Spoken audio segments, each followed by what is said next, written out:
Hey guys, Brent Build Show, talking today about stone walls, stone cladding, and how to make it look historically accurate. Come join me today on the Build Show.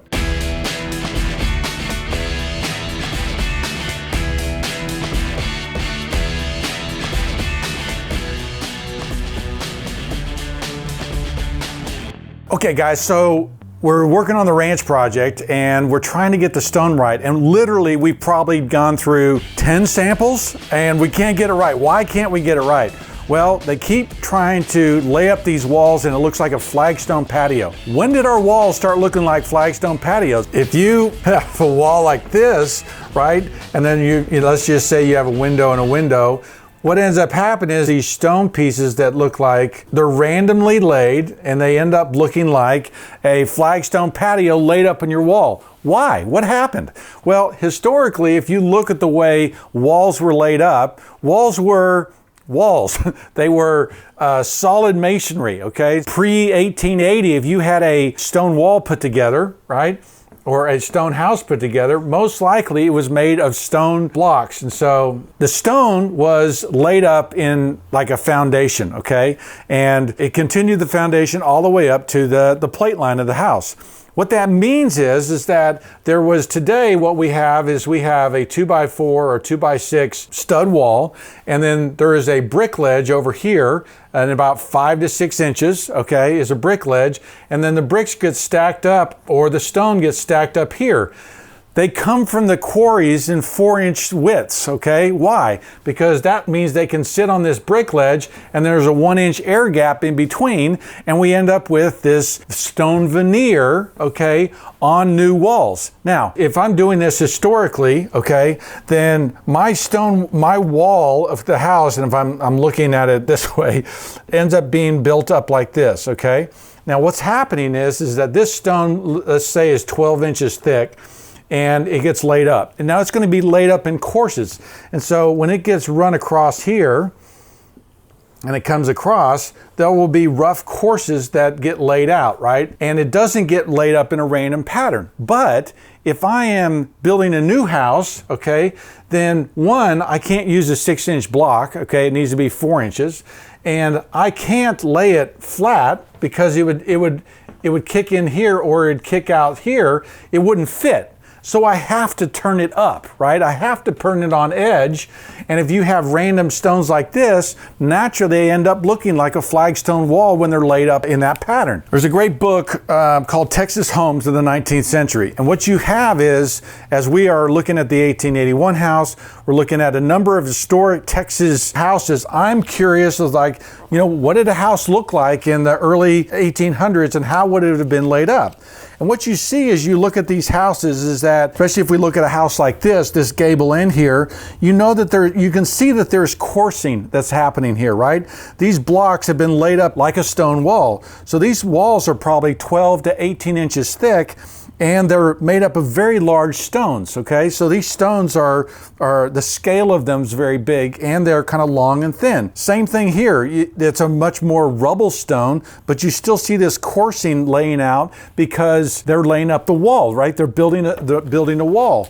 When it's laid up random like this, when these things are turned up on edge, you end up with this random pattern that looks like a flagstone patio because that's the way these stones kind of fit together. We no longer have that long flat surface that builds up the thickness of our walls. And so there's an historic precedent. There's kind of 3 things that you need to do to kind of work through and get the stone right. The first is kind of this coursing that we're talking about. So there needs to be some coursing, okay, which means you're laying up in a pattern, and there's not a random flagstone pattern, but there is a coursing that goes across this wall because you're laying up that wall one level at a time, right? The second thing is the scale of the stones, okay, and their ratio, their mathematical ratio should be long and thin, okay? So you want stones that are 1 to 2, 1 to 3 in ratio, meaning that the length, the height to width, right? So this height, so let's just say this is 1, right? Then that's a 1 to 2, right? So that you're drawing squares on there. And then this one would be a 1 to 3, right? You get that 1 to 3 pattern. so that there's a ratio so that most of the stones are laid horizontally. They're not raised vertically, okay? But the pattern isn't random, okay? It is a building block, if you can see. So get the coursing right, get the proportions right, and then adding some decorative details like coins. We talked about coins before, and so there's some historical details that if you can add in some coining, right, that there are larger stones that are kind of create the corner, because what they would have done was when they were building the corner of this house, they would have used big stones to lock the corner together so that the corner was very secure. So those three things, guys, right? The coursing, the scale of those stones, how they're laid up, and then if you can add some coining details in there, you really end up creating a more authentic wall. Now, I want to run out to the ranch. You guys come with me. We'll check out the stonework that we've done so far, the story, the narrative we're trying to share, and you can see it all come to life.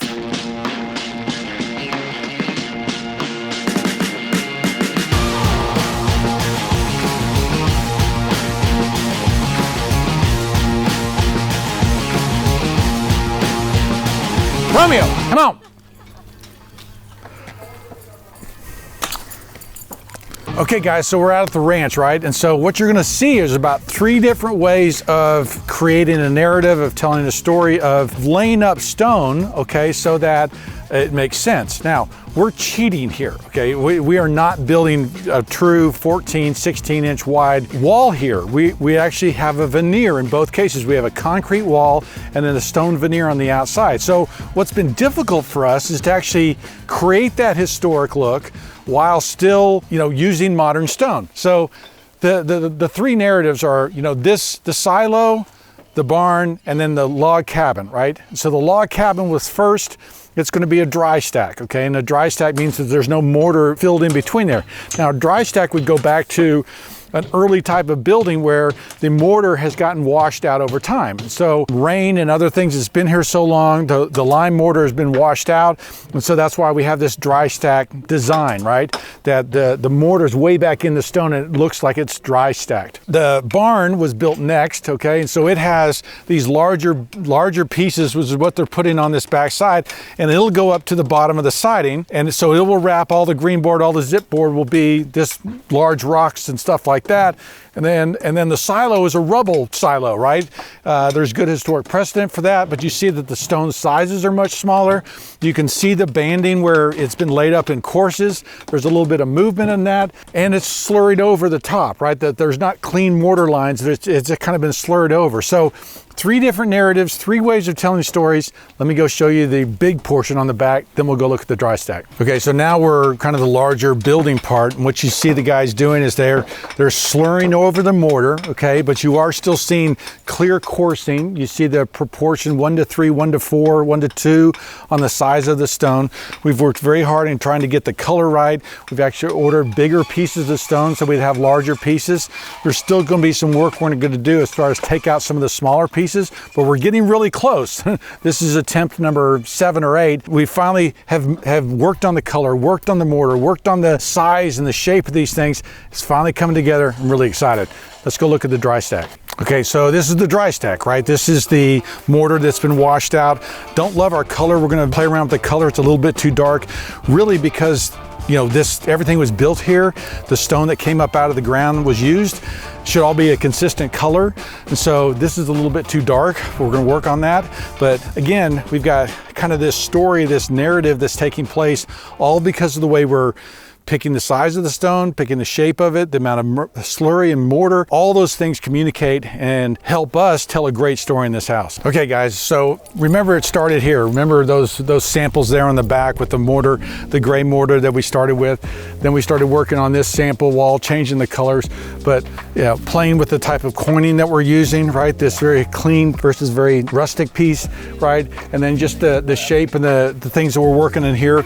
We've solved a little bit. This is laid up a little bit too much like a flagstone wall, which we're trying to get away from. So we're changing the proportion, the size of our pieces, so it's laid up in more in courses. So It's been a process. How long I've been talking about this? For a few months now. It is a learning process. It's something that is fun, but it makes a really big difference.